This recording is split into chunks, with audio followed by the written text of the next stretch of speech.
Hi guys, welcome to my channel. I'm the Housewife of Story, and today we are going to be talking Real Housewives of Beverly Hills.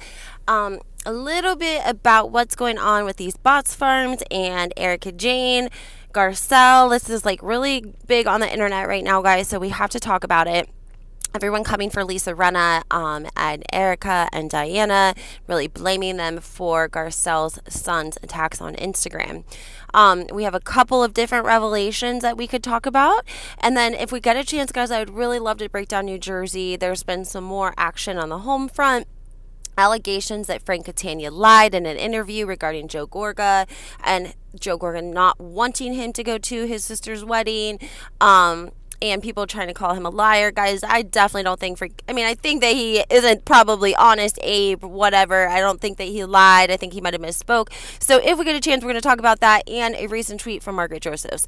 Guys, before we get started, just make sure you hit that like button, subscribe to my channel, and turn your notifications on. You never know what might be coming out, and so you want to keep posted.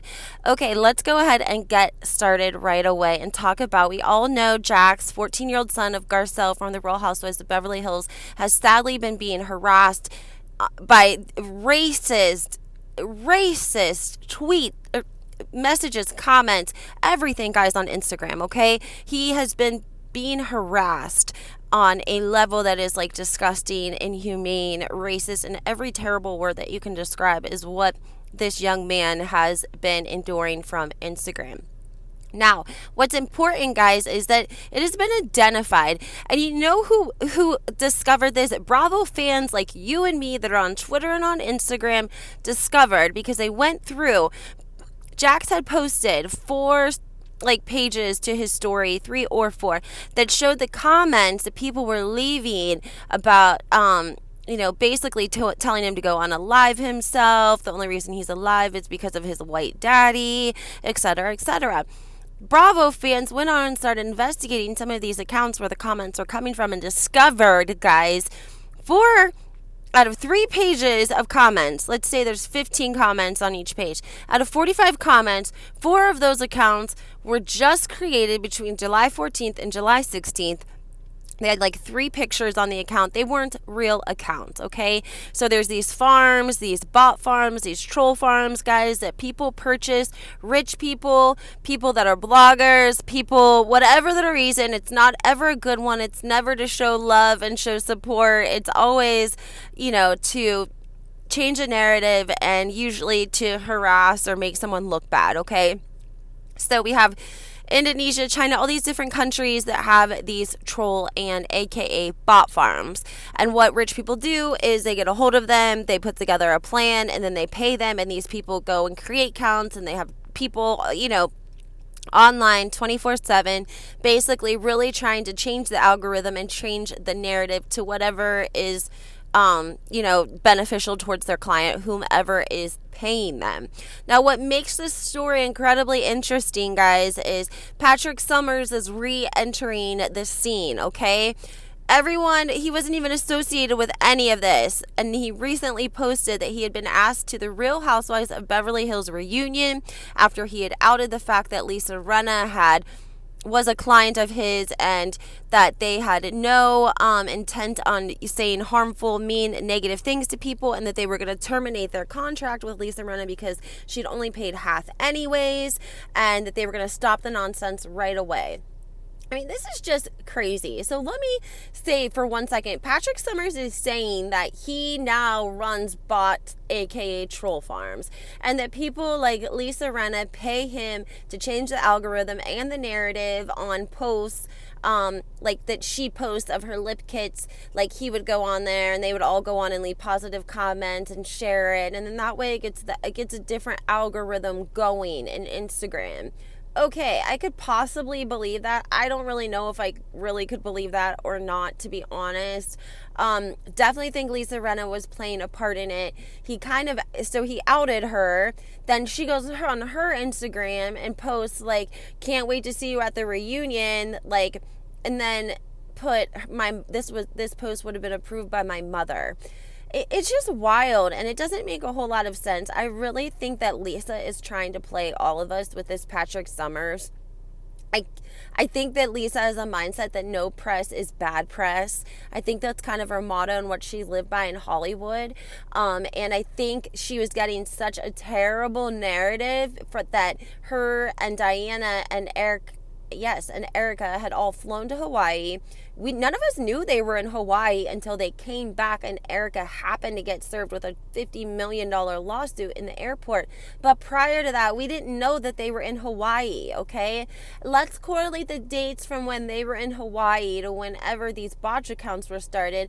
Some of them between July 14th and July 16th. These were the original accounts that Bravo fans had located that were 1,000% from bot farms. So we basically have linked Diana, Erica, and Lisa to these bot farms harassing Garcelle's son, Jax, okay? Now, let's talk about their posts. We can gauge how guilty everyone is on their post from Instagram, because we had Lisa Rinna post who was appalled. She didn't have anything to do with this. We had Erica come out and post that she apologized and she was happy to apologize to Jax in person. That scene just didn't make the edit, which I agree with. It probably didn't make the edit. That's not uncommon. And then we saw Diana post that she has basically been advocating for human rights her whole life, which I don't believe that for 1 second. And she allegedly, her post didn't read like an empathetic post. It was turning the narrative around to make her the victim. I've been seeing page 6 articles over and over and over for the last 3 days talking about how Diana has to have 24-hour security because she's been getting death threats against her family. Guys, do we believe that? When we saw the woman travel, she had a whole team go ahead of her and check the security of the room and state the fact that she doesn't like to have windows or doors or things behind her. And now you're just getting 24-hour security? I don't believe it for 1 second. Just like the Kardashians have a relationship with TMZ, and all the articles we see come out of TMZ are always in a good look for the Kardashians. It looks like page 6 is that for Diana Jenkins, because it's just been over and over and over. And it's complete utter nonsense, because we know that Diana has had security this entire time. They flew ahead of her to her room when they traveled. Like, I don't understand why she is trying to say that, because it's really just making her look bad, because it's making her look like a liar. Like, we know you have security. Like, then Patrick Summers not only says that he's going to be on the reunion, I saved it for you guys. I'm going to post it. It is basically his conversation with Kathy Hilton. He takes a photo of Kathy Hilton programmed in his phone, his iPhone, and then he takes that and side by side puts a conversation of him and Kathy from Instagram on. He posted it onto Twitter, and Kathy basically says, "Can you call me?" And he says, or I'm sorry, she asked him some sort of question. Like, do you have my number? I accidentally gave my number out and I have thousands of people calling me. And he says, I would much rather call you, Kathy, than writing you super long paragraphs. And she basically says, well, you're going to have to suffer and write me the paragraphs because I have so many people calling my phone right now because I accidentally posted my phone number. So it does kind of make them look like they engaged and knew a little bit enough about each other that, well, at least Kathy knew enough about him to answer his Instagram, his DM. So that's a little surprising because we've seen him go back and forth. We've seen Patrick say that he's working for Lisa. Then we've seen him working for Kathy. Now he's working for Lisa.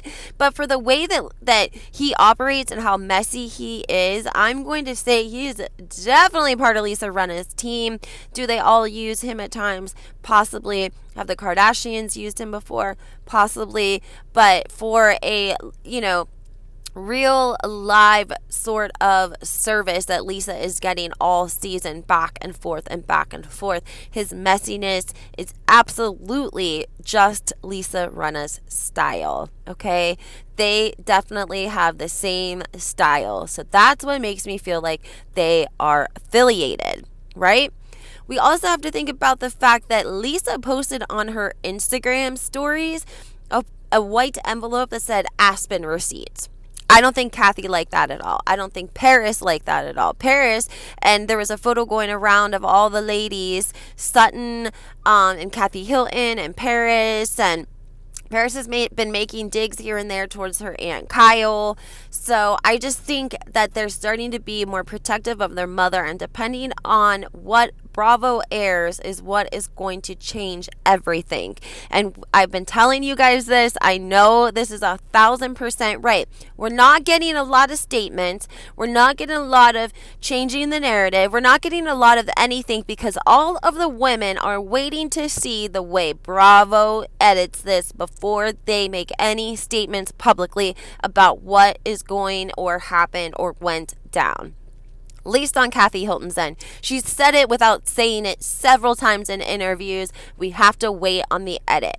So we don't want to go in defense mode and look like assholes because we don't know what is actually going to be aired. So we have to wait and see what is aired to the public before we can come up with a plan, which makes offense really difficult and tricky. And I think that's why Lisa may just have thrown all of her cards on the table and she's using anything that she can because she's on the chopping block for next season, guys. We all know that Lisa Rinna is 1,000% on the chopping block. She's went after producers. She's said they didn't give her mom enough airtime. She was mad that they were trying to cover up for Kathy Hilton. She had people leak that so that she could talk about it and say, that it was leaked. It's just insane. And then we have the Beverly Hills women showing love and support towards Garcelle. We have Jennifer Aiden making a beautiful post. Basically, she's saying this is a troll farm. This is bots. She in her post just acknowledges it for what it is. And Teresa Giudice writes a lovely post in support of Garcelle as well. Garcelle wasn't even at her wedding, but she's on her honeymoon, taking the time out and writing something in support of Garcelle. And it's like, hello, where are the other ladies at, right? I feel like Beverly Hills is kind of like, everyone's so precious on Beverly Hills that they don't have a lot of outside Bravo family around them or relationships with them, right? And so I think it says a lot for Jennifer and Teresa to show love and support towards Garcelle, even though they don't have much of a rapport. And I think it would be really great for the other ladies. Hello, Miami. Hello, Potomac. Hello, any of you Bravo celebrities, to show your love and support for your Bravo family because we like camaraderie, right? And we know that Erica made a post basically saying she apologized to Jax, but she wanted to do it in person and just not very sincere and not very empathetic. We're not seeing empathy from Lisa. We're not seeing... Kyle only made a statement after Bravo made a very generic statement. Then Kyle, I guess, was allowed to make a statement after that. I don't know, guys. I want to know what your thoughts are because... to me, I think that all of the ladies should be showing love and support, especially if they have children and they're on the show. Now, I want to talk about really quickly. I have a cute clip that I really want to share with you guys. It's about one of the ladies from Dubai. It was from Carolyn Brooks. There was a scene that was filmed in Dubai when she was driving to pick up her children. From the outside, it was a Range Rover. From the inside, the steering wheel said Nissan, and people were getting really appalled by this, right? So on Twitter, they posted the photo of what was filmed and shown to viewers, which was the outside of a black Range Rover, and then the film of her inside the vehicle, and it's saying Nissan on the steering wheel. Now, she replied and said this must have been an editing error. It happens all the time. Other people started commenting and saying, this is a Nissan, I forget the name they used, but it was a $70,000 car. Like, the whole inside was decked out. It looked like a Range Rover, but it was a Nissan something else. And they were saying how Nissan is like a really higher end brand, especially in Dubai. Like, they're high end. They think that they like that sort of luxury in Dubai. They probably don't have a bunch of Chevy Equinoxes and Escalades. So Nissan would be something similar to I don't even want to say like an Escalade, but like maybe a mini Escalade. I don't know. Anyways, it's just funny that she would lie. She didn't lie without lying, because in the post she said that the edit must have just been incorrect. But she could have said, I was driving a Nissan. I don't know why they put a Range Rover on the outside. I'm driving a Nissan, whatever the name is, name it off. And I'm sure that it's close to, a $90,000 car with all the bells and whistles. Well, who would be embarrassed of a $90,000 car? And this is Carolyn Brooks from the Real Housewives of Dubai. But it's a cute little clip. I'm going to make sure that I post on my community page so you guys can take a look at it. I'm not going to have time to talk about New Jersey in this video, but I will come back and do another video for you guys. So make sure you hit that like button, subscribe to my channel, turn your notifications on, and we will talk soon.